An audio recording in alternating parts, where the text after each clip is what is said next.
ওমর রাদিয়াল্লাহু আনহু অর্ধ পৃথিবীর শাসনকর্তা, অর্ধ দুনিয়া শাসন করেছেন তিনি।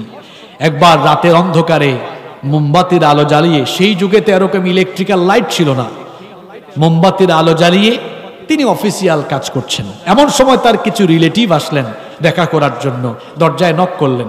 তিনি তাদেরকে ভেতরে ঢুকতে না দিয়ে থামিয়ে দিলেন, বললেন দাঁড়াও। থামিয়ে দিয়ে তিনি তার সামনে থাকা মোমবাতির আগুন ফু দিয়ে নিভিয়ে দিলেন, নতুন আরেকটা মোমবাতিতে আগুন জ্বালালেন। তারপর বললেন ওকে, এবার ঢুকতে পারো, কামেন। এরা ভেতরে যখন আসলো তখন এরা কিউরিসিটি নিয়ে জানতে চাইলেন, আমিরুল মুমিনিন, আপনার সামনে তো মোমবাতি প্রজ্বলিত ছিল, সেটা নিভিয়ে দিয়ে আরেকটা কেন নতুন করে জ্বালালেন? আরেকটা জ্বালানোর তো কোনো প্রয়োজন ছিল না। তিনি বললেন প্রয়োজন ছিল বলে জ্বালিয়েছি। তোমরা আসার আগে রাষ্ট্রের টাকায়, জনগণের টাকায় কেনা মোমবাতির আলো জ্বালিয়ে রাষ্ট্রের কাজ, অফিসিয়াল কাজ করছিলাম। তোমরা আমার রিলেটিভ, এসেছে হয়তো ব্যক্তিগত কথা বলবা।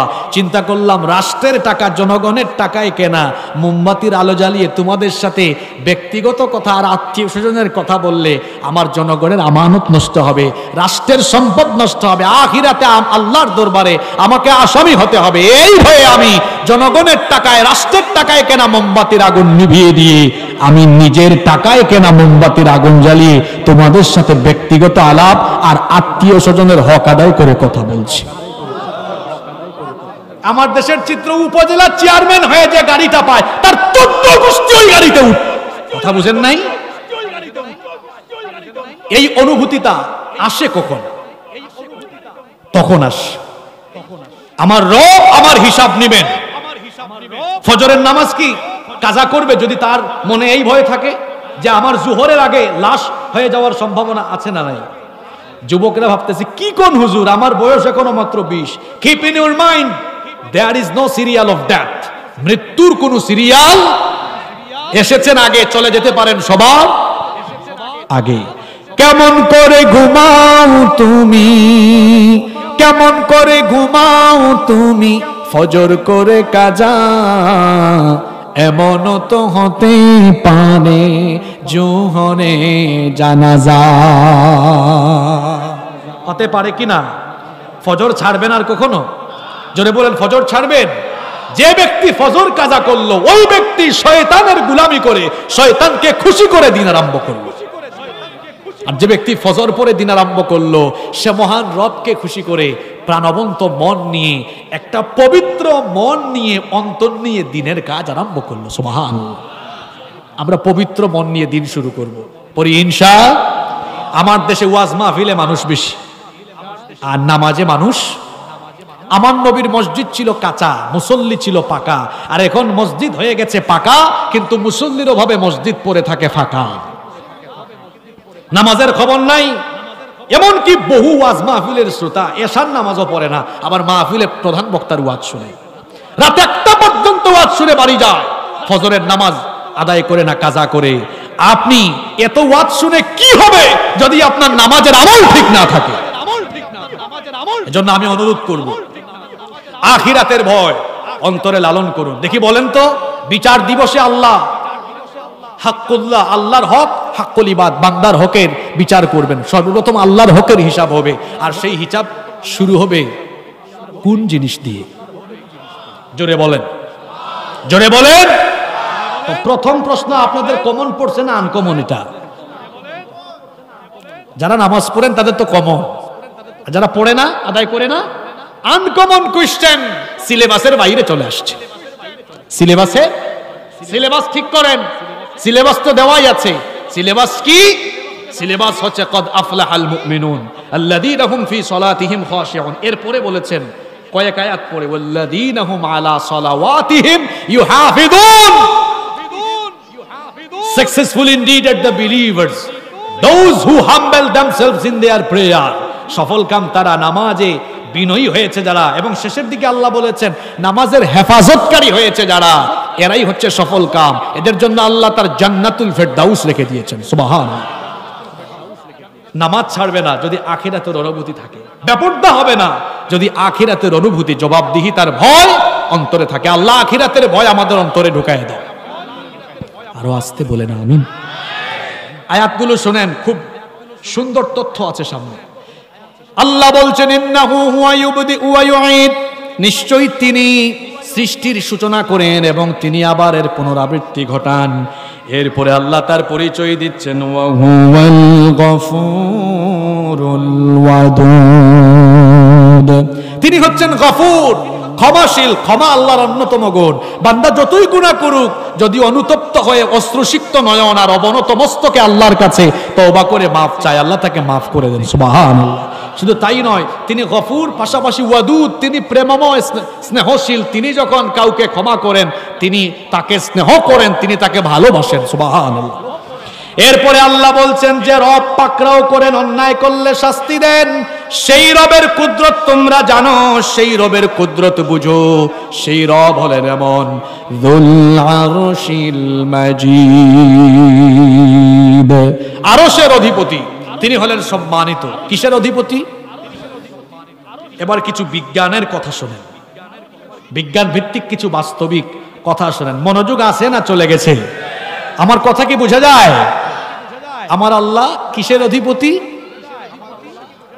জোরে বলেন, কিসের? আরশের অধিপতি।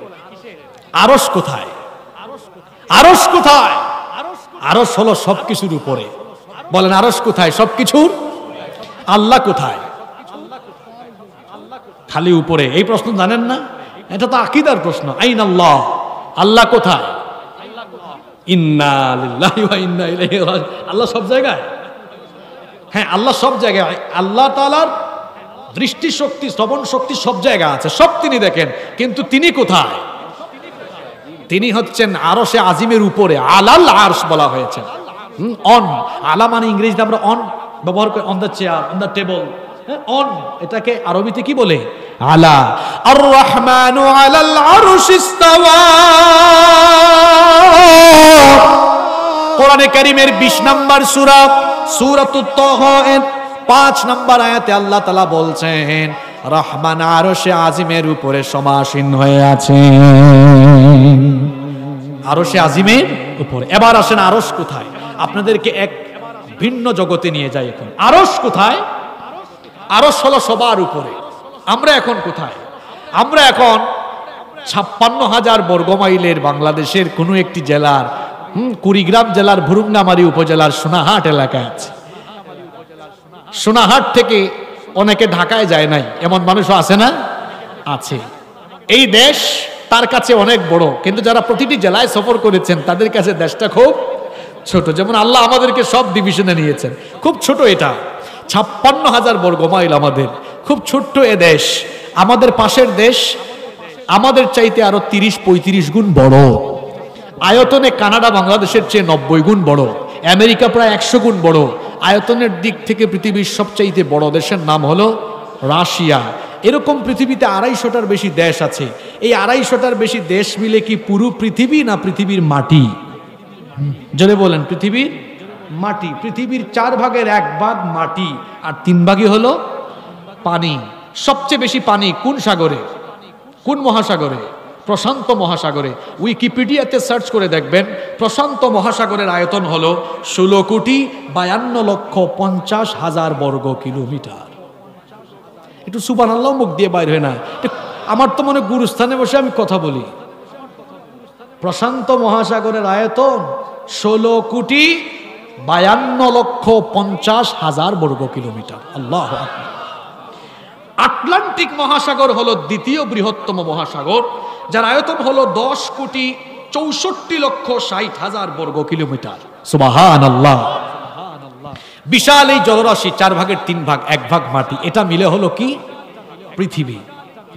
এই পৃথিবীর চাইতে, পৃথিবী একটা গ্রহ, পৃথিবী একটা কি গ্রহ? আমাদের সৌরজগতে পৃথিবীর বাহিরে আরো অনেক গ্রহ আছে না? বুধ, শুক্র, ইউরেনাস, নেপচুন, এগুলো ছোটবেলা আপনারা পড়েছেন। এই যে আমাদের সৌরজগতে এতগুলা গ্রহ আছে, এর সেন্টারে অবস্থিত সূর্য। সূর্য হলো পৃথিবীর চাইতে 13 লক্ষ গুণ বড়। সুবহানাল্লাহ পড়তে ইচ্ছে করে না? অর্থাৎ 13 লক্ষ পৃথিবী যত বড়, একা একটা সূর্য তত। আপনারা বলবেন হুজুর কি করেন আপনি এগুলা? হ্যাঁ, আমরা তো সকালবেলা যেটা দেখি সূর্য এত বড় লাগে, মনে হয় এত বড়। আমরা কক্সবাজারে গেলে সূর্য অস্ত গেলে ছেলেরা এইভাবে ছবি তুলে, যে তার হাতের মধ্যে নিয়ে ফেলেছে। এটা বোঝানোর জন্য একটা উদাহরণ দেই। উড়োজাহাজ দেখেছেন তো আপনারা, বিমান দেখেন নাই? আচ্ছা, বিমান যখন উপরে থাকে তাকে বড় লাগে না ছোট লাগে? হ্যাঁ, ছোট। আর যখন নিচে নামে, আপনি দেখবেন ঢাকা এয়ারপোর্টে, দুবাই গেলে দেখবেন, এখানে তো আমাদের ঢাকা এয়ারপোর্টে লেটেস্ট মডেলের বিমানগুলো আসে না, একটা বোয়িং 777 দেখা যায়, মাঝে মাঝে ইমারত, ইতিহাদ, কাতার এয়ারলাইন্স, টার্কিশ এয়ারলাইন্সের কিছু বড় বিমান আসে। আপনি দুবাই যান, দেখবেন লেটেস্ট মডেলের বিমান সেখানে। এক একটা বিমান যখন নামে, বিশাল বিশাল বিমান, কিন্তু আকাশে থাকলে ওইটা ছোট। তাহলে বোঝা গেল আকাশে থাকলে ওইটা কি লাগে? ছোট লাগে। সূর্যকে তো ছোট লাগে কেন জানেন? কারণ আপনার এই জমিন থেকে, মাটি থেকে সূর্য হলো 15 কোটি কিলোমিটার দূরে। সুবহানাল্লাহ কইতে ইচ্ছে করে না আপনাদের? না, আমি আসছি মাত্র 700 কিলো দূর থেকে, আর আমাদের থেকে সূর্য হলো 15 কোটি কিলোমিটার দূরে। কত কোটি? জোরে বলেন, কত কোটি? ওখানে যেতে আপনার সময় লাগবে কেমন? ধরুন আপনাকে একটা কল্পনার জগতে নিয়ে যায়। মনে করেন আপনি একটা গাড়ি দিয়ে সূর্যে রওনা করেছেন, সূর্য যেখানে আছে ওই দূরত্বে যাবেন। আপনি যদি দিনরাত 24 ঘন্টা না থেমে ঘন্টায় 100 মাইল বেগে গাড়ি চালান, তাহলে সূর্য পর্যন্ত পৌঁছাতে আপনার 106 বছর সময় লাগবে। কত বছর? 106 বছর। আর আপনি যদি বলেন না, আমি গাড়ি দিয়ে যাব না, আমি জাম্বু জেট নিয়ে চলে যাব, জাম্বু জেট দিয়ে গেলেও আপনার 19 বছর সময় লাগবে। তবে তবে আশ্চর্যের ব্যাপার হলো, যত দ্রুতগামী নবযান নিয়ে যান না কেন, সূর্যকে আপনি ধরতে পারবেন না। এখানে যারা বিজ্ঞান নিয়ে পড়াশোনা করেন তারা জানেন যে মহাশূন্যের কোনো কিছুই স্থির নয়। কুল্লুন ফি ফালাকি ইয়াসবাহুন, সবকিছু সন্তরণ করছে, পরিভ্রমণ করছে, ঘুরছে। এজন্য আপনি যেদিন বুরুঙ্গামারি থেকে রওনা দিবেন, সূর্য আজকে এক জায়গায়, 106 বছর পরে যদি হায়াত থাকলে জানো, গিয়ে দেখবেন ওটা ওই জায়গায় নাই, আরেক জায়গায়। আল্লাহু আকবার, আল্লাহু আকবার। 15 কোটি দূরে আছে সূর্য। এই সূর্যের চাইতে বড় কিছু কি মহাশূন্যে নাই? তারকা হলো সূর্যের চাইতে আরো বিশাল বড় তারার হিসাবে সূর্য আকারে অনেক ছোট। বিজ্ঞানীরা আজ পর্যন্ত যতগুলো তারকার সন্ধান পেয়েছেন, এই তারকাগুলোর অর্ধেকই হলো সূর্যের চাইতে বড়, এবং এগুলো বিশাল আকার, দানবের মতো। অ্যাস্ট্রোনমি ম্যাগাজিনের তথ্য মতে এখন পর্যন্ত বিজ্ঞানীদের দেখা, তাদের যন্ত্রপাতি দিয়ে যেটা তারা ধরতে পেরেছেন, এখন পর্যন্ত তারা সবচাইতে বড় যে তারকাটি খুঁজে পেয়েছেন সেটার নাম হচ্ছে ইউওয়াই স্কুটি, যেটা আয়তনে 500 কোটি সূর্যের সমান। সূর্য পৃথিবীর চেয়ে 13 লক্ষ গুণ বড়। আর বিজ্ঞানীরা তারা তাদের যন্ত্রপাতি দিয়ে এখনো যতটুকু যেতে পেরেছে আর কি, সবচেয়ে বড় তারকা এখনো তারা পেয়েছে যেটা সূর্যের চাইতে আরো 500 কোটি গুণ বড়। পৃথিবীর সবচাইতে নিকটতম তারা, এটা হলো প্রক্সিমা সেন্টারাই। পৃথিবী থেকে এর দূরত্ব হলো 40,55,536 কোটি 80 লক্ষ কিলোমিটার। আমি আবার বলি, 40,55,536 কোটি, 1-2 কোটি না, 40,55,536 কোটি 80 লক্ষ কিলোমিটার। এটা হলো পৃথিবীর সবচেয়ে নিকটের, বলেন সবচেয়ে নিকটের। এটা খুব দূরে না খুব কাছে? দূরত্ব কি খুব দূরে না খুব কাছে? আচ্ছা, এরপরে আসেন এই প্রক্সিমা সেন্টারাই থেকে একটু দূরে অবস্থিত আলফা সেন্টারাই এ এবং আলফা সেন্টারাই বি, এটা আরো 0.1 আলোকবর্ষ দূরে, অর্থাৎ আরো 96,000 কোটি কিলোমিটার আরো বেশি ডিস্টেন্সে অবস্থিত। আল্লাহু আকবার। এগুলো আমরা কোন জায়গায় আছি? প্রথম আসমানে না, প্রথম আসমানের নিচের মহাশূন্যে। এ ধরনের একটা দুইটা নয়, বিলিয়ন মিলিয়ন বিলিয়ন ট্রিলিয়ন তারকারাজি আল্লাহ এক এই মহাশূন্যের একটা গ্যালাক্সির ভেতরে সৃষ্টি করেছে। কয়টা গ্যালাক্সি? এখন গ্যালাক্সির সংখ্যা কি একটা? বিজ্ঞানীরা বলেছেন এখন পর্যন্ত আমাদের তথ্য মতে পৃথিবীতে 2 লক্ষ কোটি পরিমাণ গ্যালাক্সির সন্ধান তারা মহাশূন্যে পেয়েছে। কত লক্ষ কোটি? 2 লক্ষ কোটি আছেন কোথায়? এখনো প্রথম আসমানের উপরে না নিচে? এটা হলো প্রথম আসমানের মহাশূন্য, এরপরে প্রথম আসমান, এরপরে দ্বিতীয় আসমানের মহাশূন্য, এরপরে দ্বিতীয় আসমান। দ্বিতীয় আসমানের তুলনায় প্রথম আসমান এত ছোট, সাহারা মরুভূমিতে হাতের আংটি যেমন তুচ্ছ, দ্বিতীয় আসমানের তুলনায় আল্লাহর প্রথম আসমান ততটুকু তুচ্ছ। তারপরে তৃতীয় আসমানের মহাশূন্য, তারপরে তৃতীয় আসমান, তারপরে চতুর্থ আসমান। আসমান কয়টা? আল্লাযী খালাকা সাবআ সামাওয়াতিন তিবাকা। আল্লাহ পবিত্র কোরআনে বলেছেন 7 স্তরে আমি এটাকে সাজিয়েছি। তারপর চতুর্থ আসমান, পঞ্চম আসমানের মহাশূন্য, পঞ্চম আসমান, ষষ্ঠ আসমানের মহাশূন্য, ষষ্ঠ আসমান, সপ্তম আসমানের মহাশূন্য, তারপরে সপ্তম আসমান। সুবহানাল্লাহ। দেখছেন ভুরুঙ্গামারি থেকে কই উঠলাম?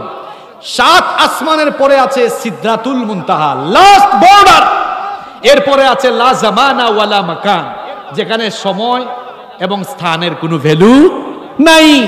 এরপরে হচ্ছে কুরসি। কার কুরসি? জোরে বলেন, কার কুরসি? এই কুরসি কত বড়? আয়াতুল কুরসির মধ্যে আল্লাহ বলেছেন ওয়াসিআ কুরসিয়ুহুস সামাওয়াতি ওয়াল আরদ। 7 আসমান আর জমিনকে এই কুরসি পরিব্যাপ্ত করে আছে। সুবহানাল্লাহ পড়বেন না? আল্লাহর কুরসি এটা আবার কি? হাদিসে এসেছে, ইবনে আব্বাস রাদিয়াল্লাহু আনহু বর্ণনা করেছেন, আল কুরসিয়্যু মাউদিউল কদামাইন। কুরসি হচ্ছে মহান আল্লাহর কুদরতি 2 কদম রাখার জায়গা। সুবহানাল্লাহ পড়েন। আপনারা এতদিন জানতেন কুরসি আল্লাহর চেয়ার, আল্লাহ মনে হয় ওখানে বসেন। না না না, আল কুরসিয়্যু মাউদিউল কদামাইন। কুরসি হচ্ছে মহান আল্লাহর 2 কদম রাখার স্থান। আল্লাহু আকবার। এই কুরসি কত বড়? শুনেন কুরসি কত বড়। আল্লাহর কুরসি হলো মাসসামাওয়াতুস সাবউ ফিল কুরসি ইল্লা কাদারাহিমা সাবআতিন উলকিয়াত ফি তুরস। আল্লাহর নবী বলেছেন ঢালের মধ্যে 7টা দিরহামের অবস্থান যেমন, দিরহাম বুঝেন তো? ঢালের মধ্যে 7টি দিরহামের অবস্থান যেমন, কুরসির মধ্যে 7 আসমানের অবস্থানও হলো তেমন। আল্লাহু আকবার। এই গেল কুরসি। কুরসি থেকে আরো 500 বছরের দূরত্বে গেলে এর উপরে আছে পানি। পানির উপরে হলো আল্লাহর আরশ। সুবহানাল্লাহ। এই আরশের কথা বলছিলাম, যুল আরশিল মাজিদ। আল্লাহ আরশের অধিপতি। কানা আরশুহু আলাল মা। এই আরশ পানির উপরে, আরশকে বহন করে আছেন। কিয়ামতের ময়দানে কোরআনে কারীমে এসেছে, আল্লাহ তাআলা বলছেন ওয়ায়াহমিলু আরশা রাব্বিকা ফাওকাহুম ইয়াওমা ইযিন সামানিয়া। 8 জন ফেরেশতা আল্লাহর আরশকে বহন করে নিয়ে আসবেন। আল্লাহর নবী বলেছেন আরশ বহনকারী ফেরেশতা এরা কেমন? শোনো, আল্লাহর নবী বলেছেন একজন আরশ বহনকারী ফেরেশতার বর্ণনা দেওয়ার ব্যাপারে আমাকে অনুমতি দেওয়া হয়েছে। আর ওই ফেরেশতার কান থেকে কাঁধ পর্যন্ত এই অংশের দূরত্ব হলো 700 বছর চলার সমান। সুবহানাল্লাহ পড়তে ইচ্ছে করে না আপনাদের? সেই আরশের উপরে আমার আল্লাহ সমাসীন আছেন। তাহলে সেই আল্লাহর কুদরত, সেই আল্লাহর শক্তিমত্তা কম না বেশি? আরো জোরে বলেন, কম না বেশি? সে আল্লাহ বলছেন আমার পাকড়াও, আমার ধরা বড় কঠিন, কারণ আমি আরশের অধিপতি, আমি সম্মানিত, আমার ক্ষমতা হলো এমন ফাআলুল লিমা ইউরিদ। তিনি যা চান তাই করতে পারেন। আমার আল্লাহর যা ইচ্ছা সেটা তিনি সাথে সাথে করতে পারেন। তিনি ধনীকে গরিব বানিয়ে দিতে পারেন, গরিবকে তিনি ধনী বানিয়ে দিতে পারেন, ফকিরকে বাদশা বানাতে পারেন, বাদশাকে তিনি ফকির বানাতে পারেন। আমার আল্লাহ যদি চান ক্ষমতাসীন ব্যক্তিকে ক্ষমতাহারা করতে পারেন, আবার অসহায় ব্যক্তিকে ক্ষমতায় বসাতে পারেন কিনা? ইউসুফ আলাইহিস সালামকে তার 10 ভাইরা ষড়যন্ত্র করে, চক্রান্ত করে অন্ধকার কুয়ার মধ্যে ফেলে দিয়েছিল। তারা ভেবেছিল সাঁতার না জানা ছোট্ট ইউসুফ অন্ধকারে কুয়ায় হয় মৃত্যুবরণ করবেন, অথবা কেউ তাকে উঠায়া গোলাম হিসাবে গ্রহণ করবেন। কিন্তু তাদের পরিকল্পনার ভিন্নতর কিছু ঘটে গেল। মহান আল্লাহ তার পরিকল্পনা আর কুদরত অনুযায়ী ইউসুফ আলাইহিস সালামকে সেখান থেকে উঠায়া অসহায় ইউসুফ নবীকে মিশরে ঢুকায়া দেওয়ার পরে একটা পর্যায়ে আল্লাহ তাকে মিশরের ক্ষমতার মালিক বানিয়ে দিলেন। তাহলে আমার আল্লাহ যাকে চান তাকে তিনি অসহায়ত্ব থেকে ক্ষমতায় বসাতে পারেন কিনা? আবার আল্লাহ যদি চান কাউকে ক্ষমতা থেকে নামায়া জেলখানার ভেতরেও ঢুকাতে পারেন কি পারেন না? দেখেন না এখন অনেকে জুতার বাড়ি খায়, ডিম খায়, ডিম মারে না পাবলিক? বলেন পারেন কিনা? আল্লাহ এটা পারেন কিনা? এখান থেকে একটা শিক্ষা নেন। এখানে রাজনীতি করেন কেউ থাকলে বুঝেন ভাই, বুঝে শুনে কইরেন। দেখেন অপব্যবহার করলে এই পরিণতি হয়। আর ছাত্র জনতা কিন্তু বাংলাদেশের সজাগ আছে, সামনের দিনে 2 নাম্বারই করার চিন্তা করেন না, নইলে কিন্তু পাবলিক এমন খেচা দিবে, এমন ছেঁচা দিবে আপনি কল্পনাও করতে পারবেন না। আমার আল্লাহর ক্ষমতা ফাআলুল লিমা ইউরিদ, যা চান তাই তিনি করতে পারেন। কি ক্ষমতা তার? রাতকে দিন বানিয়ে দেন, দিনকে তিনি রাত বানিয়ে দেন, সাগরকে নগর বানিয়ে দেন, আবার তিনি নগরকে সাগরও বানিয়ে দিতে পারেন। তিনি যদি চান তাহলে তিনি কারো ক্ষতি করতে পারেন, আবার তিনি কারো ক্ষতি করলে কেউ তার উপকার করতে পারবে। আবার কারো যদি তিনি উপকার করেন, কল্যাণ করেন, কেউ তার অকল্যাণও করতে পারবে। এজন্য রব্বুল আলামিন কোরআনুল কারীমের 48 নম্বর সূরাতুল ফাতহের 11 নম্বর আয়াতের শেষাংশে বললেন, কুল ফামান ইয়ামলিকু লাকুম মিনাল্লাহি শাইআন ইন আরাদা বিকুম দাররান আও আরাদা বিকুম নাফআ বাল কানাল্লাহু বিমা তা'মালুনা খাবীর। আল্লাহ তাআলা বলছেন আপনি বলুন, ও নবী আপনি বলুন, আল্লাহ যদি কারো উপকার করতে চান তাহলে আল্লাহকে মোকাবেলা করে তার ক্ষতি করার তো সাধ্য কারো নাই। আবার আল্লাহ যদি কারো ক্ষতি করতে চান আল্লাহকে মোকাবেলা করে ওই ব্যক্তির কল্যাণ করার কোনো ক্ষমতাও দুনিয়ায় কারো। এরপরে আল্লাহ বলছেন যে আল্লাহর এত ক্ষমতা, সেই সর্বশক্তিমান আল্লাহ তিনি অতীতেও কি করেছেন শুনেন। হাল আতাকা হাদিসুল জুনুদি ফিরআউনা ওয়া সামুদ, আপনার কাছে কি ফেরাউন এবং সামুদের সৈন্যবাহিনীর খবর গিয়েছে? ফেরাউন এবং সামুদ জাতির সৈন্যবাহিনীকে যিনি ধ্বংস করে দিয়েছেন তিনি কে? আপনাদের মনোযোগ আছে নাকি শেষ করে দিব? আপনাদের এখানে ম্যানেজমেন্টটা আমার কাছে কেমন জানি লাগলো, আজকে শ্রোতারাও কেমন জানি লাগলো। কুড়িগ্রামে আমি আজকে নতুন না, গত 5 বছর ধরে আসি, কিন্তু এই প্রথম ব্যতিক্রমী কোনো এলাকা পেলাম। আমি কুড়িগ্রামে যেখানে এসেছি খুব মনোযোগী মানুষ পেয়েছি, এখানে একটু অমনোযোগ অব্যবস্থাপনা লক্ষ্য করেছি। এত টাকা খরচ করে মাহফিলের আয়োজন করা হয়, আপনারাও কষ্ট করে আসেন। কালকে যদি নিজের বিবি বউ বলে কি গো কি জেনে আসছো, কিছু তো কইতে পারবেন না, তখন কিছু মেসেজ নিয়ে যান। এখানে কোরআন হাদিসের বাইরে কোনো কথা হচ্ছে? কিচ্ছা শুনবেন নাকি? কিচ্ছাও জানি আমি খুব ভালো, কিন্তু এটা তো কিচ্ছার কোনো মাহফিল না, এটা নাম দিয়েছেন তো তাফসীরুল কোরআন মাহফিল। কিচ্ছা মাহফিল হলে নাম দিতে হবে কিচ্ছা মাহফিল, শুধু গল্প হবে, হাসি ঠাট্টা হবে। আল্লাহর কোরআন থেকে কথা হচ্ছে, মনোযোগ আছে তো? হাল আতাকা হাদিসুল জুনুদি ফিরআউন ওয়া সামুদ, ফেরাউন এবং সামুদের সৈন্যবাহিনীর খবর কি আপনার কাছে পৌঁছেছে? এখানে 2 জাতির কথা বলা হচ্ছে, একটা হলো ফেরাউন তার জাতির কথা, আর একটা কার কথা? ফেরাউনের সাথে আল্লাহ কি করেছেন। কুরআন বুঝার মজা হলো এক আয়াতের তাফসীর অন্য আয়াতে আছে। ফেরাউনের বাহিনীর সাথে আল্লাহ কি করেছেন? কোরআনে কারীমের 10 নম্বর সূরা ইউনূসের 90 নম্বর আয়াত থেকে আল্লাহ বলছেন, وجاوزنا ببني إسرائيل البحر فأتبعهم فرعون وجنوده بغيا وعدوا। আল্লাহ তাআলা বলছেন আর বনি ইসরাইলকে আমি সাগর পার করে দিলাম, আর সীমালঙ্ঘন এবং অধ্যতপূর্ণ আচরণ নিয়ে ফেরাউনের বাহিনী তাদের পিছু ধাওয়া করেছিল। আল্লাহ মুসা নবীকে বললেন তোমার উম্মত নিয়ে মিশর ছেড়ে তুমি চলে যাও।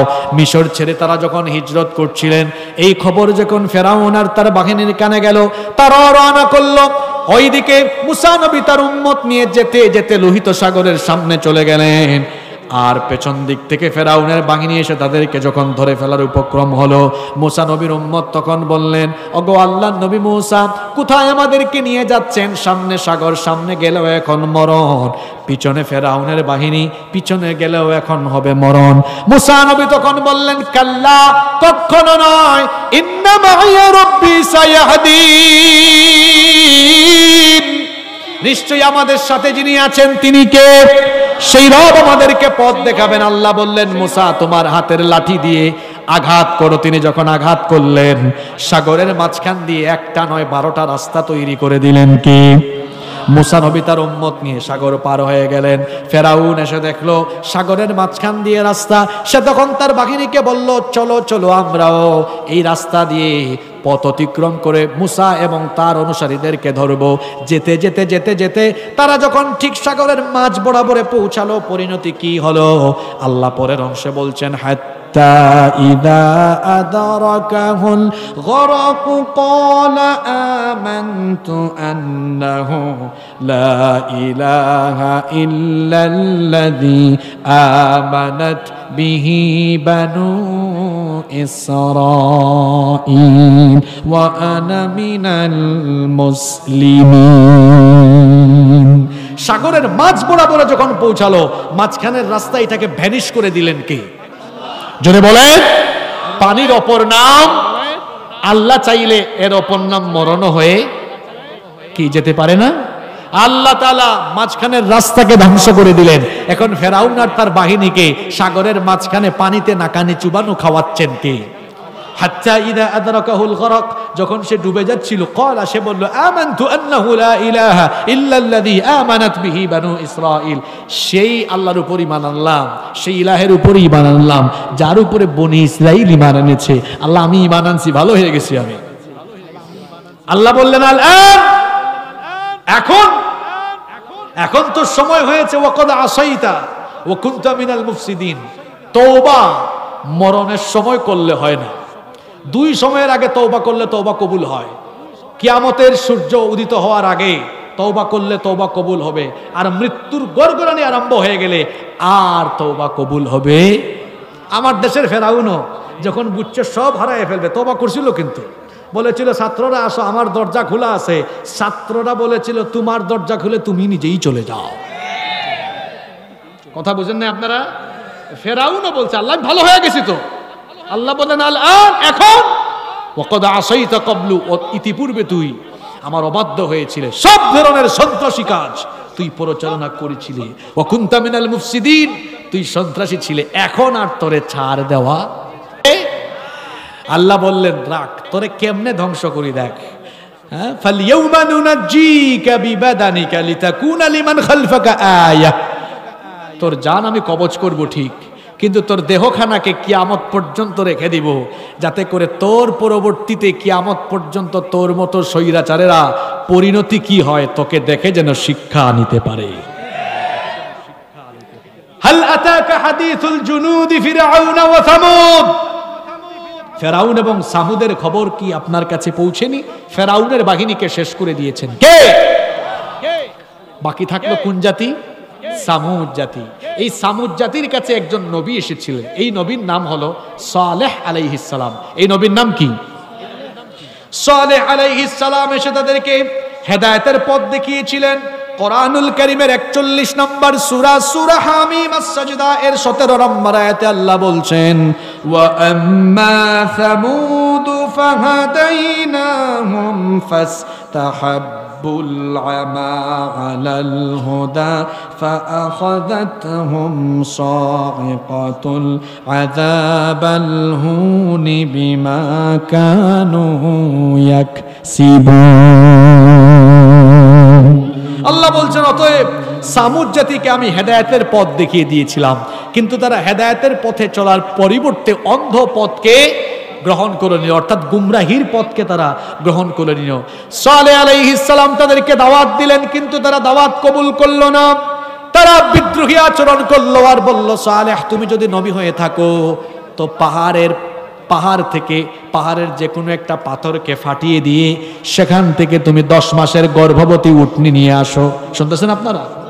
সালেহ আলাইহিস সালাম আল্লাহর কাছে যখন এটা চাইলেন, পাহাড়ের মধ্যে কম্পন আরম্ভ হয়ে গেল, পাহাড়ের মধ্যে একটা পাথর ফেটে তখন আল্লাহর হুকুমে 10 মাসের গর্ভবতী একটা উটনি বের হয়ে আসলো। আল্লাহু আকবার। সালেহ আলাইহিস সালাম বললেন, হাদিহি নাকাতুল্লাহ, এটা হচ্ছে আল্লাহ প্রদত্ত মুআজিজা উটনি, তোমরা এর সাথে কোনো খারাপ আচরণ করো না, স্বাধীনভাবে তাকে বিচরণ করতে দাও, স্বাধীনভাবে জমিনে তাকে চলাফেরা করতে দাও, খারাপ আচরণ করো না, তাকে কষ্ট দিও না। সামুদ জাতির লোকের একটা কুয়া থেকে পানি পান করত। আল্লাহ তাআলা তাদেরকে বলে দিলেন, পানি বন্টনের নীতিমাল হলো এখন থেকে তোমরা একদিন পানি পান করবে, পরের দিন এই উটনি পানি পান করবে। কারণ এই মুআজিজা উটনি এটা এমন ছিল, এটা যেদিন কুয়ার পানি পান করত সব পানি একাই সে পান করে ফেলতো। আল্লাহু আকবার। কিছুদিন এভাবে চলতে লাগলো। একদিন সামুদ জাতির লোকেরা পানি পান করে, পরের দিন উটনি একাই সব পানি পান করে ফেলে। আবার পরবর্তী দিন যেদিন উটনি পানি পান করে সেই দিন আবার তারা তাদের বিভিন্ন উটনি থেকে দুধ পান করে, আর বাকি দুধ তারা পাত্রের মধ্যে সরবরাহ করে রেখে দেয়। এরকম করে যখন কয়েকদিন চলতে লাগলো, তারা পেরেশান হয়ে গেল, দিশেহারা হয়ে গেল। সিদ্ধান্ত নিয়ে তারা ওই উটনিকে হত্যা করলো। উটনিকে হত্যা করেই ক্ষান্ত হলো না, তারা সালেহ আলাইহিস সালামকে হত্যা করার জন্য সামুদ জাতির 9 জন নেতা একটা কমিটিও গঠন করেছিল। একজনকে পাঠিয়েছিল, যেই লোক হত্যা করতে গিয়েছিল মাঝ পথে আল্লাহ তাআলা তার গজব দিয়ে ওই ব্যক্তিকে ধ্বংস করে দিয়েছেন। আল্লাহু আকবার। সালেহ আলাইহিস সালাম তখন তাদেরকে বললেন, তোমরা আল্লাহর দেওয়া মুআজিজা এই উটনিকে হত্যা করেছো, আমাকেও হত্যা করতে চাইছো, 3 দিনের ভেতরে তোমাদের উপরে গজব আসবে। জুড়ে বলেন কয়দিন? 3 দিনের আলটিমেটাম দিলেন এবং আলামত বলে দিলেন, লক্ষণ বলে দিলেন। বললেন, আগামীকাল বৃহস্পতিবার তোমাদের গায়ের চেহারা হলুদ বর্ণ ধারণ করবে, শুক্রবার জুমার দিনে তোমাদের চেহারা লাল বর্ণ ধারণ করবে, শনিবার তোমাদের চেহারা কৃষ্ণ বর্ণ ধারণ করবে, এরপরে চতুর্থ দিনে তোমাদের উপরে গজব নেমে আসবে। অবাধ্য নাফরমানি জাতি এরপরেও আল্লাহর আযাবের ভয়ে ভীত বিহব্বল হলো না, বিদ্রোহী আচরণ করে বলল, সাহস থাকলে এই গজব নিয়ে আসো। নাউযুবিল্লাহি মিন। আল্লাহ তাআলার আদেশে সালেহ আলাইহিস সালাম তার অনুসারীদেরকে নিয়ে এই এলাকা ছেড়ে চলে গেলেন।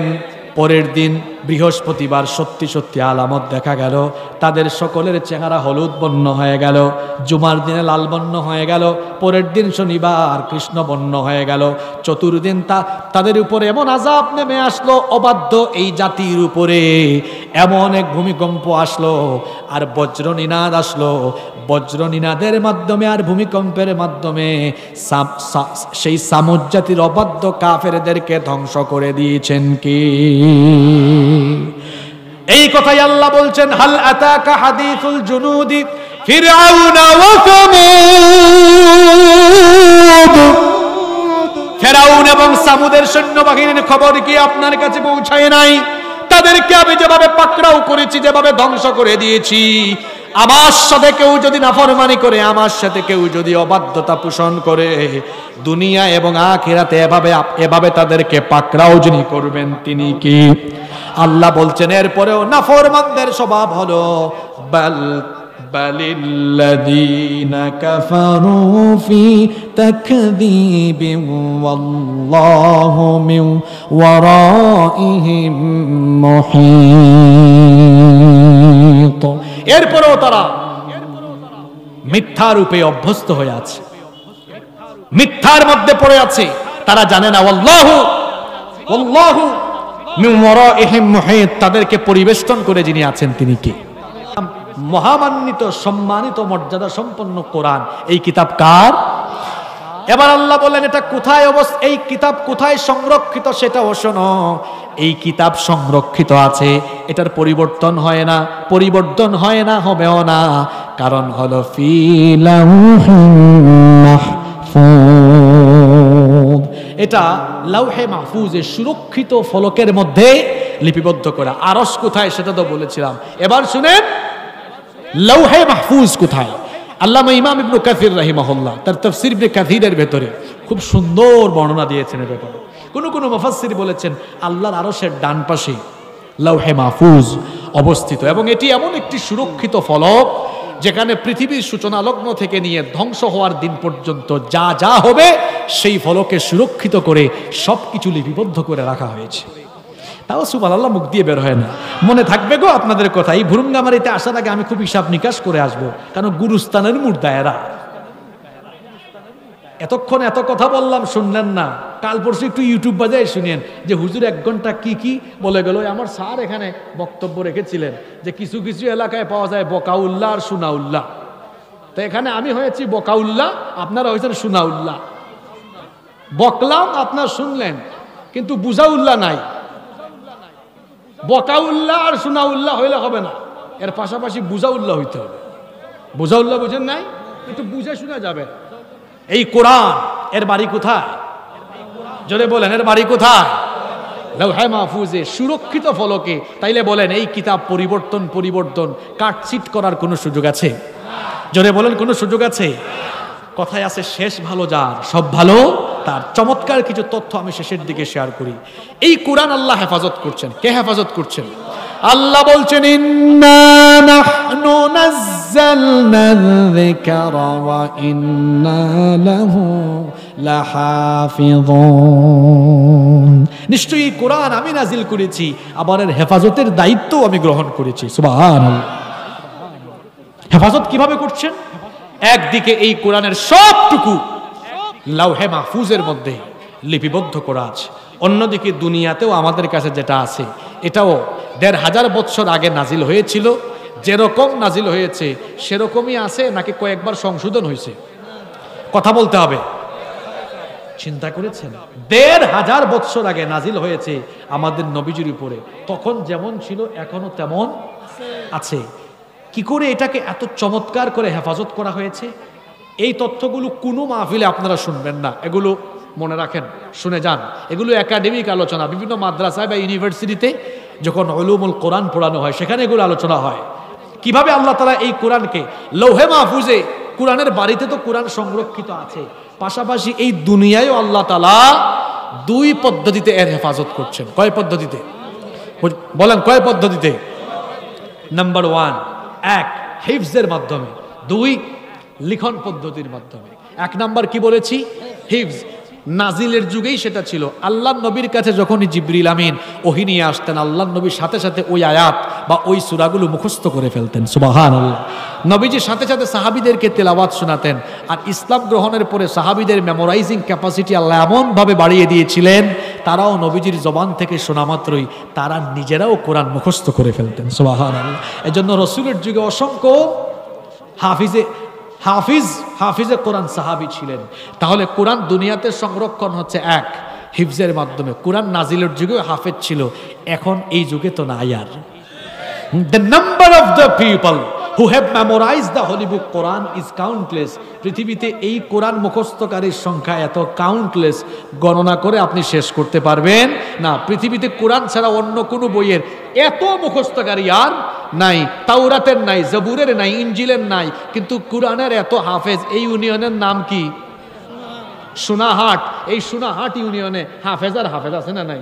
গুরুঙ্গামারিতে শত শত আছে, কুড়িগ্রামে হাজার হাজার আছে, উত্তরবঙ্গে হাজার হাজার আছে, গোটা পৃথিবীতে কোটি কোটি হাফেজে কোরআন আছে। আল্লাহু আকবার। হিফজের মাধ্যমে কোরআন সংরক্ষণ। 2 কি পদ্ধতি?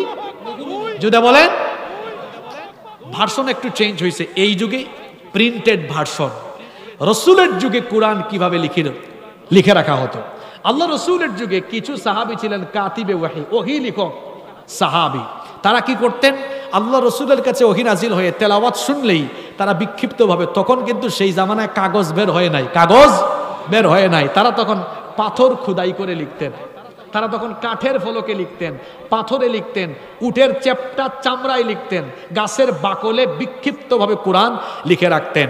এবং কোরআন সংকলনের মোট 3টা যুগ আছে। কয়টা যুগ? জোরে বলেন, কয়টা যুগ?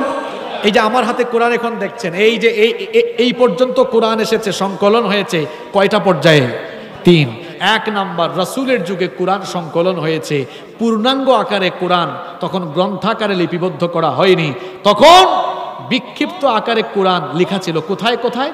কোথাও ছিল পাথরে, বাকলে, চামড়ায়, তক্তার উপরে বিক্ষিপ্তভাবে। ফর এক্সাম্পল, মাসালান মনে করেন ওনার কাছে 2 পারা, ওনার কাছে 3 সূরা, ওনার কাছে 5 সূরা, আমার কাছে 10 সূরা, ওনার কাছে 8 সূরা, ওনার কাছে 12 সূরা, ওনার কাছে 5 পারা। একজনের কাছে ছিল না, বিক্ষিপ্তভাবে বিভিন্ন জায়গায় ছিল। আপনারা বলেন হুজুর তাইলে এগুলো মিলাইছেন কেমনে? আল্লাহর রসুল জীবদ্দশাই সাহাবীদেরকে বলে দিয়েছেন, আর নবীজিকে বলেছেন জিবরিল, জিবরিলকে বলেছেন কে? কোন সূরার পরে কোন সূরা, কোন সূরার পরে কোন সূরা বিন্যাস হয়েছে রাসূলের যুগেই, কিন্তু পূর্ণাঙ্গ গ্রন্থ আকারে তখন কোরআন লিপিবদ্ধ করা হয় নাই। যারা হাফিজ হয়েছিলেন তারতিব মেইনটেইন করে হাফিজ হয়েছেন, অর্থাৎ সিরিয়াল বাই সিরিয়াল তারা সূরাগুলো মুখস্থ করে রেখেছিলেন। রাসূলের যুগে কি এই রকম এক গ্রন্থে কোরআন ছিল? সবাই বলেন ছিল। এই গেল কোরআন সংকলনের প্রথম যুগ। দ্বিতীয় যুগ, ইসলামের প্রথম খলিফার নাম কি? জোরে বলেন। আবু বকর রাদিয়াল্লাহু আনহুর যুগে ইসলাম বিরোধী চক্র মাথা চড়া দিয়ে উঠে। তখন ভণ্ড নবীদের উত্থান ঘটে চরমভাবে। তখন ভণ্ড নবীদের বিরুদ্ধে একটা যুদ্ধ পরিচালিত হয়েছিল, সেই যুদ্ধের নাম ছিল ইয়ামামার যুদ্ধ। ইয়ামামার যুদ্ধে অসংখ্য হাফিজে কোরআন সাহাবী শহীদ হয়ে যায়। ইন্না লিল্লাহি ওয়া ইন্না ইলাইহি রাজিউন। এত সংখ্যক হাফেজ সাহাবী শহীদ হলেন।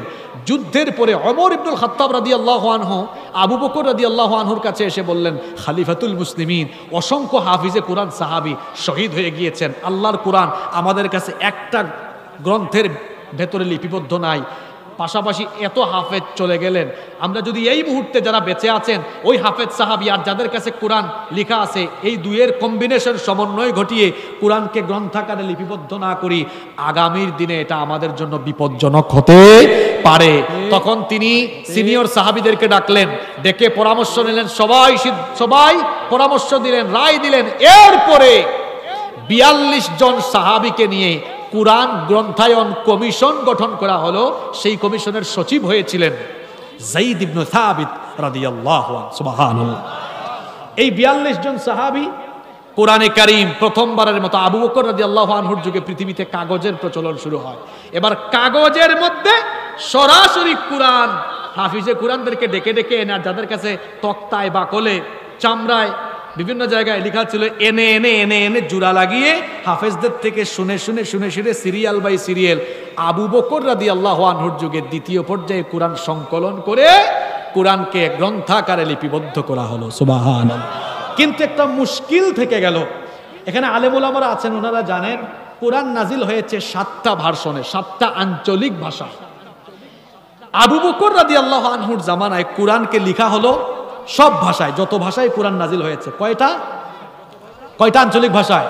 আপনারা তো একটা জানেন, যেমন ওয়াদ-দুহা ওয়াল-লাইলি ইযা সাজা মা ওয়াদ্দাআকা রাব্বুকা ওয়া মা ক্বালা। এর আরেকটা ভার্সন আছে, ওয়াদ-দুহি ওয়াল-লাইলি ইযা সাজি মা ওয়াদ্দাআকা রাব্বুকা ওয়া মা ক্বালি। আপনারা পড়েন আলহামদুলিল্লাহি রাব্বিল আলামিন আর রহমানির রহিম মালিকি ইয়াউমিদ্দিন। আরেক ভার্সনে আছে মালাকা ইয়াউমিদ্দিন। এক জায়গায় আছে ইয়াতাফাক্কারুন, অন্য কিরাতে তাতাফাক্কারুন। তো আবু বকর রাদিয়াল্লাহু আনহুর জামানায় সাতকারীর যে রেওয়ায়াত, সকল রেওয়ায়াতে লেখা হলো। তৃতীয় পর্যায়ে উসমান বিন আফফান রাদিয়াল্লাহু আনহুর জামানায়, ইসলাম এখন শুধু আরবে নাই, রোম পারস্যের সীমানায় ইসলামের পতাকা উঠছে। সুবহানাল্লাহ পড়তে ইচ্ছে করে না? এখন যেই দেশে ইসলাম আছে সেই দেশে কোরআন আছে না নাই? এখন উসমান রাদিয়াল্লাহু আনহুর জামানায় ওই কোরআন সব সাম্রাজ্যে গিয়েছে। এটা কয় আঞ্চলিক ভাষায়? এখন সাহাবীরা এক একজন এক এক কেরাতে শিখছেন, এক একজন এক এক জায়গায় গিয়েছেন, যে যেটা শিখেছেন ওইটা শিখিয়েছেন। এখন একটা গন্ডগোল লাগলো। আল্লাহর রাসূলের সাহাবী হুযাইফা ইবনুল ইয়ামান, তিনি আজারবাইজান আর আর্মেনিয়া সফরে গেলেন। আজারবাইজান এবং আর্মেনিয়া সফরে গিয়ে দেখলেন ইরাক আর সিরিয়ার মানুষ এক একজন এক এক কেরাতে কোরআন পড়ে, আর একজন আরেকজনের সাথে ভেজাল করে, এই তুই ওয়াদ-দুহা কেন পড়লি? আমি তো ওয়াদ-দুহি পড়ি। একজন পড়ে মালিকি, একজন পড়ে মালাকা, একজন কই ইয়াতাফাক্কারুন, আরেকজন কয়। এটা তিনি নিজের চোখে দেখলে দ্রুত মদিনায় আসলেন। মদিনায় এসে ওসমান রাদিয়াল্লাহু আনহুকে বললেন, খলিফাতুল মুসলিমিন, ভেজাল তো লেগে গেছে, এক এক কেরাতে সবাই কোরআন পড়ে, কয়েকদিন পরে আরো গন্ডগোল লাগবে। 7 কেরাত থেকে এক কেরাতে কোরআনকে লিপিবদ্ধ করা হোক সারা দুনিয়ার মুসলমানদের জন্য। আবার ওই কাতিবে ওহীদেরকে ডেকে তখন সারা দুনিয়ার ইসলামী সাম্রাজ্যের জন্য একই পঠন রীতির কোরআন উসমান রাদিয়াল্লাহু আনহুর যুগে লিপিবদ্ধ করা হলো। এটাই হলো সেই মুসহাফে উসমানী। সুবহানাল্লাহ। এইভাবে করে কোরআন আমরা পেলাম।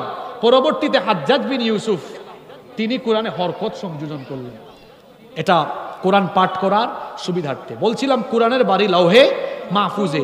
কোরআন তো আল্লাহ লৌহে মাহফুজে সংরক্ষণ করে রেখেছেনই, পাশাপাশি আমার আল্লাহ দুনিয়ায়ও দুই পদ্ধতিতে কোরআনকে হেফাজত করছেন। এক হলো হিফজ, আরেক হলো লিখন পদ্ধতি। এখন তো আর লেখালেখি নাই, এত আপডেট জামানা, একদম প্রিন্টেড কোরআন। সুবহানাল্লাহ। এখন আপনারা বলেন, যদি সারা দুনিয়ার ইসলাম বিরোধী কোরআন বিরোধীরা কোরআনের সব প্রিন্টেড কপিকে এক জায়গায় করে আগুন লাগায়া জ্বালায়া দেয়, পৃথিবী থেকে কোরআনকে ধ্বংস করে দেওয়া যাবে? কেন যাবে না? আমার হাফেজদের সিনার ভেতরে এই কোরআনকে হেফাজত করে রেখেছেন কি?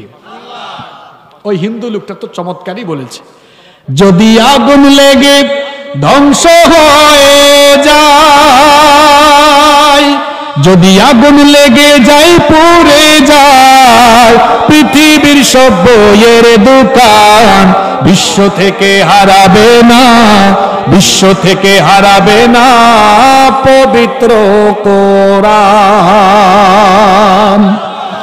করবে কেমন করে কোরআন ধ্বংস আগুনের তেজ, করবে কেমন করে কোরআন ধ্বংস আগুনের তেজ, আছে বিশ্ব ভরা অগণিত কোরআনে হাফেজ, তারা ছাপায়ে আসমানি গ্রন্থ, তারা ছাপায়ে আসমানি গ্রন্থ, বাঁচাবে কোরআনের মান, বিশ্ব থেকে হারাবে না, বিশ্ব থেকে হারাবে না পবিত্র কোরআন। কোরআন হারাবে না। কোরআন বিরোধীরা কালের বিবর্তনে হারিয়ে যাবে, ধ্বংস হয়ে যাবে, কিন্তু আল্লাহর কোরআন থাকবে, কোরআনওয়ালারাও থাকবে। শেষ ভালো যার, সব ভালো তার। তাইলে আমাকে বলেন দেখি, এই কোরআন যেরকম নাজিল হয়েছিল সেরকম আছে না নাই? এটা কিসের কিতাব? ঝাড়ফুঁক আর তাবিজের কিতাব? জোরে বলেন। তাহলে এটা কি? এটা হলো মানব জীবন পরিচালনার চূড়ান্ত গাইডলাইন। আপনার ব্যক্তি জীবন, 3.5 হাত বডি কিভাবে চলবে, পরিবার কিভাবে চলবে, সমাজ এবং রাষ্ট্র কিভাবে চলবে, সবকিছু এই কোরআনে আছে না নাই? জোরে বলেন, আছে না নাই? এটা কেমন আইনের কিতাব?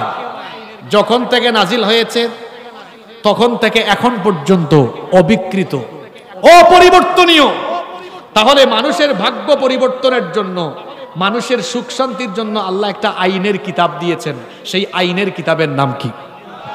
জোরে বলেন। এটা কি পরিবর্তনীয় না অপরিবর্তনীয়? আপনাদের দেশে যেটা আছে, প্রত্যেকটা দেশ পরিচালনার সংবিধান আছে, এটা পরিবর্তনীয় না অপরিবর্তনীয়? শেষ কথাগুলো বলেন, জবাব দিয়েন, পরিবর্তনীয় না অপরিবর্তনীয়? ইউনূস সাহেব হাত দিয়েছেন সংস্কার করবেন, এর আগে আওয়ামী লীগ সংস্কার করেছে, এর আগে বিএনপি করেছে, এর আগে জাতীয় পার্টি করেছে, এরকম 72 থেকে শুরু করে 24 পর্যন্ত চলতেছে। আরো যে কতবার চলবে আল্লাহ জানে আর তারা জানে। আর সংশোধনের সময় কিভাবে সংশোধন করা হয়? যারা সংশোধন করে তারা তাদের নিজের স্বার্থ ঠিক রেখে সংশোধন করে। তাহলে বলেন, যেটা বারবার চেঞ্জ হয় আর নিজের স্বার্থের দিক খেয়াল রেখে পরিবর্তন হয়, এটা দিয়ে কি জনগণের ভাগ্যের পরিবর্তন হওয়ার সম্ভাবনা আছে? বুঝে যান। মনে করেন এই ভুরুঙ্গামারি পরিচালনার দায়িত্ব উনাকে দেওয়া হলো, বলা হলো আপনি চালান। উনি নিজের একটা আইন বানালেন যে ভুরুঙ্গামারিতে চুরি করলে এই শাস্তি, ডাকাতি করলে এই শাস্তি, জিনা করলে এটা আইন বানালেন। উনি তো আর চিরকাল থাকবেন না। এরপরে উনি আসলেন, আসার পরে উনার আগে যিনি আইন বানিয়েছিলেন উনি সেটা দেখে যেগুলা ভালো লাগলো ওইগুলা রাখলেন, যেগুলা ভালো লাগলো না সেগুলা কি দিলেন? বাদ দিলেন। উনি আসলেন, উনিও কাটছিট করলেন। আমি আবার আইসা দেখলাম যে আমার ক্ষমতার আগের জন যিনি করেছেন, চুরির শাস্তি উনি দিচ্ছেন 6 মাসের জেল। আমার ডানে বামে তো আমার দলীয় লোকজন চোর বেশি, আমি বললাম চুরি করলে 1 মাসের জেল কমাই দিলাম, ক্ষমতা তো আমার কাছে আছে, পরিবর্তন করলাম। উনি আবার করলেন। তাহলে বোঝা গেল মানুষের তৈরি করা আইন যে যখন সুযোগ পায় তার নিজের মতো করে কি করে। জোরে বলেন। এবার আসেন, আবার ওই জায়গায় চলে যান। উনাকে বললাম, বাবা আপনি চালান ভুরুঙ্গামারি, নিজে কোনো আইন বানাতে পারবেন না, আইনের কিতাব আমার কাছে আছে, সেটা কি? চালান। চালাইলেন। উনি কি এখান থেকে একটা বাদ দিতে পারবেন, লাগাইতে পারবেন? তারপরে উনি, তারপরে আমি, তারপর তিনি, তারপর উনি।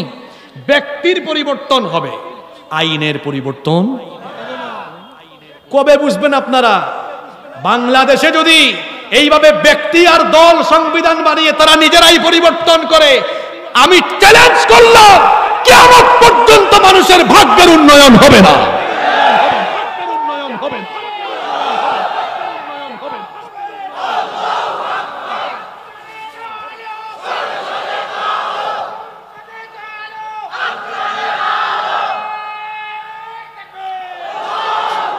জন্য মানুষের ভাগ্যের পরিবর্তন ঘটাতে হলে, ন্যায় ইনসাফ কায়েম করতে হলে এই কোরআনকে ওয়াজ মাহফিলের প্যান্ডেলের টেবিলের উপরে, মসজিদের সুন্দর তাকে আর মাদ্রাসায় এই কোরআনকে শুধু রেখে দিলে চলবে না।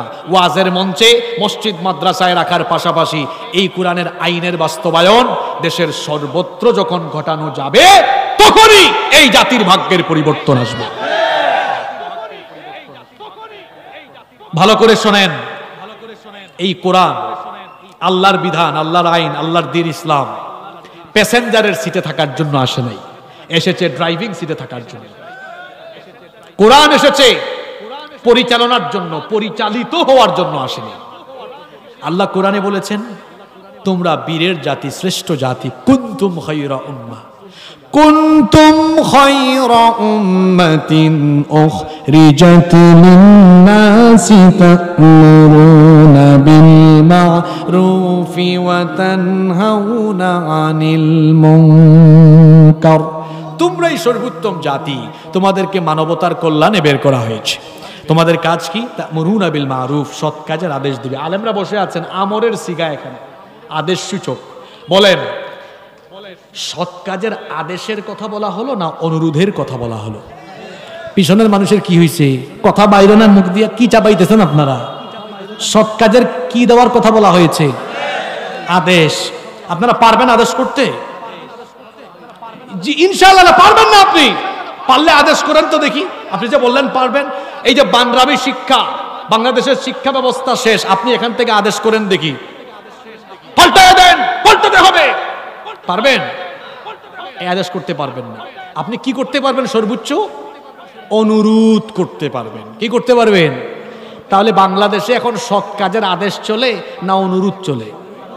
বুঝছেন এবার আপনি কোন জায়গায় আছেন? আপনার অবস্থান আমি বুঝাচ্ছি। আমাদের দেশে ইসলাম, দ্বীন, আল্লাহর কোরআনের বিধান, এটা মানানোর জন্য আদেশ করা যায় না। কি করতে হয়? কথা বলছেন না কেন? অনুরোধ করতে হয়। এখন আপনারা বলেন, আল্লাহ কোরআনে বলেছেন ইসলামের বিধানগুলো মুসলমানরা কি সৎ কাজের অনুরোধ জানাবে না আদেশ করবে? তাহলে আদেশ করতে পারে না কেন? কারণ কোরআনকে, ইসলামকে আদেশের মাকামে তারা নিয়ে যেতে পারে নাই। তারা কোরআনকে রেখেছে, ইসলামকে রেখেছে মসজিদ পর্যন্ত। ওই জায়গা পার্লামেন্ট, সেক্রেটারিয়েট আর বঙ্গভবন যেই দিন কোরআনের দখলে আসবে এবং সেখানে যখন কোরআনওয়ালা লোকেরা ঢুকবে, অনুরোধ করে নয়, আদেশ করে করে সমস্ত অন্যায়কে বন্ধ করে দিয়ে সব কাজগুলো বাংলাদেশে জারি করে দেওয়া হবে। তাহলে কি বুঝলেন? অনুরোধ করে যা হয় না, আদেশ দিয়ে তা হয়। ওয়াজ করে যা হয় না, পাওয়ার দিয়ে তা। বাংলাদেশে 68,000 গ্রাম আছে গো। এই 68,000 গ্রামে আমরা 68,000 হুজুর যদি বলি আজকে থেকে বাংলাদেশে সুদ বন্ধ করেন, ঘুষ বন্ধ করেন, সবাই নামাজি হয়ে যান, আমাদের 1-2 ঘন্টার ওয়াজ শুনে কিছু মানুষ নামাজি হবে, সামষ্টিক পরিবর্তন আসবে। করে গেলাম। আদেশের জায়গা থেকে যদি পার্লামেন্ট থেকে, সেক্রেটারিয়েট, বঙ্গভবন থেকে অথবা সচিবালয় থেকে কিংবা রাষ্ট্রপতির আদেশ ক্রমে কোনো গ্যাজেট পাস হয়, এই দেশে নামাজ চাললে বেত লাগানো হবে, ওয়াজ লাগবে না, বেতের ভয়ে মসজিদ ভরে যাবে। কি বুঝলেন আপনি? ওয়াজ দিয়ে যেটা হয় না।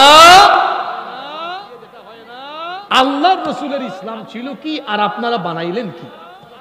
আল্লাহর রসুল এই কোরআন মসজিদে যেমন রেখেছেন, ঝাড় ফুকেও কোরআন রেখেছেন, ঠিক তেমনি ভাবে মদিনার আদালত পরিচালনায় এবং মদিনার রাষ্ট্র পরিচালনায় আল্লাহর কোরআনের আইনের বাস্তবায়ন ঘটিয়েছেন।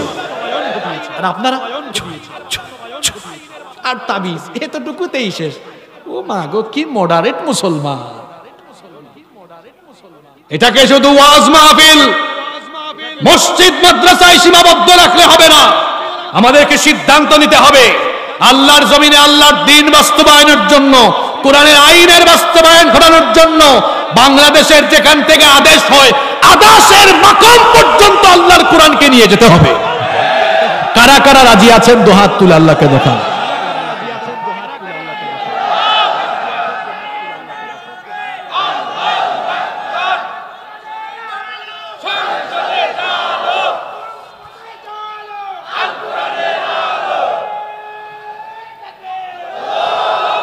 সূরা বুরুজ 12 থেকে 22 এই আয়াতগুলোর আমরা যে আলোচনা শুনলাম, এখান থেকে আমরা কি কি শিখলাম?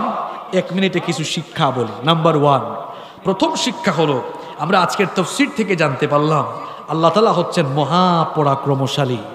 তিনি হিসাব নেবেন, বিচার করবেন, তিনি যখন ধরবেন আর ছাড়বেন না। দ্বিতীয় যে শিক্ষাটা আমরা এখান থেকে নিলাম, ওই যে আল্লাহ বলেছেন তিনি ইউবদিউ ওয়া ইউঈদ, যেভাবে সৃষ্টির সূচনা করেছিলেন আবার পুনরাবৃত্তি ঘটিয়ে তোমাদেরকে জীবিতও করবেন।